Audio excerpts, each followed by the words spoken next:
जातिगत जनगणना पर आप लोगों का स्टैंड क्या है, ये विपक्ष को थोड़ा कंफ्यूज कर रहा है। और क्या ये आपकी गले की फांस बन गया है? एक उदाहरण मैं ऐसे ले रही हूं कि आप उमा भारती के करीबी माने जाते हैं, दीदी के करीबी हैं, लेकिन जब वो जातीय जनगणना का समर्थन कर रही हैं, नाराज चल रही हैं फिलहाल वो पार्टी से, ऐसी अटकलें हैं, तो क्या अब प्रहलाद पटेल जी ने भी साथ छोड़ दिया दीदी का? मुझे लगता है कि मैंने आपको 34 साल पहले का स्टैंड आपको बताया और मैंने ये भी कहा कि मैं भी आज भी अपने उसी विचार पर कायम हूं। और मैं आज फिर कह रहा हूं, जो लोग ये सवाल कर रहे हैं, पहले वो अपनी जाति बताएं तो फिर इस सवाल का जवाब मैं भी दे दूंगा।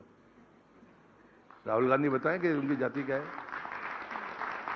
तो ये उसका एक और तरीका है। मेरे आराध्य परम पूज्य शिवाजी जी ने एक बार मुझसे प्रश्न किया, युगों परिवर्तन का काट सिद्धांत क्या है, मूल सुधार या भूल सुधार? आप भी जवाब नहीं दे पाएंगे, मैं भी नहीं दे पाया। बाद में उन्होंने मुझे कहा कि ये प्रश्न ही अधूरा है। ये ऐसे अधूरे प्रश्न समाज के बीच में पूछे नहीं जाने चाहिए जिसमें आधा गलत उत्तर देने के लिए आदमी मजबूर हो। ये प्रश्न गलत समय पर पूछे जा रहे हैं, गलत नीयत से पूछे जा रहे हैं। कांग्रेस का षड्यंत्र है और इसलिए मैं विनती करता हूं कि कम से कम चुनाव के बीच में ये आग से खेलने का काम कांग्रेस को नहीं करना चाहिए। जिन राहुल गांधी का जिक्र हो रहा है, उन राहुल गांधी को तो आप सीरियस ही नहीं लेते हैं। अब एक नेता अजय सिंह के नाम के साथ राहुल जुड़ा हुआ है नाम के आगे, तो आपने तो उसका भी मजाक उड़ा दिया। देखिए, विनोद के साथ विरोध करना ये लोकतंत्र की ताकत है। अगर अजय सिंह जी, जिनके पिताजी का मैं सम्मान करता था, मैं उनके समय से राजनीति कर रहा हूं, वो नेता प्रतिपक्ष है मध्य प्रदेश विधानसभा में, और उन्हें यह नहीं पता कि कोल स्कैम कब हुआ। मैं अटल बिहारी वाजपेयी जी की सरकार में कोल मंत्री था और मुझे गर्व है कि एकमात्र प्रहलाद पटेल है जिसका किसी कागज पर नाम नहीं है। मेरी साख है मेरे पास, बाकी मेरे पास कुछ है नहीं। और 2004 से 14 तक मैं सांसद भी नहीं था।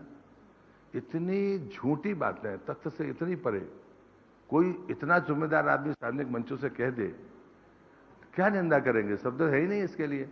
इनको वास्तव में इनके खिलाफ कानूनी कार्रवाई होनी चाहिए। वो मेरे भाई ने नोटिस दिया हुआ है हमको। लेकिन राहुल गांधी तो सीरियसली चुनाव प्रचार कर रहे हैं। प्रियंका गांधी आ रही हैं, ओबीसी की बात कर रही हैं, कह रही हैं आदिवासियों को आप लोग ठगते हैं, उन्हें आप लालची और झूठी बता रहे हैं। अब घूम फिर के वो दूसरे प्रियंका जी आ गई। अब वो कहती हैं कि साहब मध्य प्रदेश सरकार ने वनाधिकार आदिवासी को छीन लिए।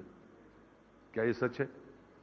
मैं कह रहा हूं कि देश में अगर कोई सरकार है जिसने आदिवासियों को अधिकार दिए, पेशा कानून दिया, वनाधिकार के कानून दिए, शिक्षा, स्वास्थ्य, नौकरी, तो अव्वल दर्जे पर है तो वो शिवराज जी की सरकार है, मध्य प्रदेश की सरकार है। वो कहते हैं मनरेगा बंद कर दिया। यहां बैठे हुए लोग बुद्धिजीवी हैं, सुनने वाले लोग वही हैं। क्या ये सच है?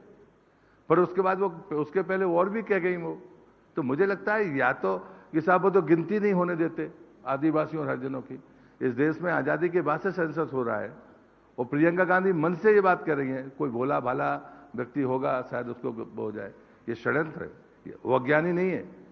तो हमारे यहाँ एक दूसरी वाणी में कहता हूं माओ से कि सोते को जगाया जा सकता है, लेकिन जो सोने का बहाना करे उसे नहीं जगाया जा सकता। प्रियंका गांधी उन्हीं में से एक है। ये दावा तो इसलिए कर रहे हैं ना कि दिखाने के लिए मॉडल है, कमलनाथ मॉडल है, छिंदवाड़ा का मॉडल है। कमलनाथ तो बड़ी ही कॉन्फिडेंस से बताते हुए नजर आते हैं कि हमने जो किया छिंदवाड़ा में, वो बीजेपी इतने सालों के शासन में मध्य प्रदेश में कर नहीं पाई। करना भी नहीं चाहिए।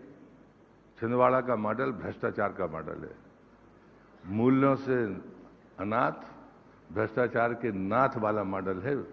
और सुप्रीम कोर्ट ने इनके सांसद निधि और जनसंपर्क निधि का मामला नोटिस में लिया था। राज्य की सरकार ने कार्रवाई नहीं की। मुझे लगता है कि सांसद के नाते इतना बड़ा आदमी जिसके पास संसाधनों की कमी नहीं, और जिस प्रकार से उन्होंने सांसद निधि का बंदर बांट किया, सरकारी धन को अपने चहेतों में बांटा, वो कह रहे हैं वो भ्रष्टाचार पर बोल रहे हैं। मुझे आश्चर्य लगता है। जो छिंदवाड़ा के, देखिए, जीत के पीछे के कारणों को भी देखना होगा।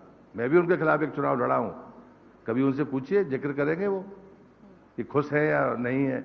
मैं भी उनके खिलाफ एक बार उम्मीदवार रहा हूं और मैं बुलेट पर चुनाव लड़ा था, वो हेलीकॉप्टर से चुनाव लड़ रहे थे। और इसलिए मुझे लगता है कि नैतिक मूल्यों की बातें अगर करना है तो उसके लिए आचरण जरूरी होता है। हमें वो करना चाहिए। अगर वो भ्रष्टाचार के आरोप लगाते हैं तो पहले खुद सफाई दें। मैंने उन पर आरोप लगाया था कि आपने मुख्यमंत्री काल में 550 करोड़ रुपया अपनी एक चहेती कंपनी को दिए, उसने एक ईंट भी नहीं रखी। आप दें जवाब। न कांग्रेस देती है, न कमलनाथ जी देते हैं। आप अपने ऊपर लगे आरोपों का जवाब नहीं देंगे, दूसरे पर बातों में आरोप लगाते जाएंगे, ये ठीक नहीं है।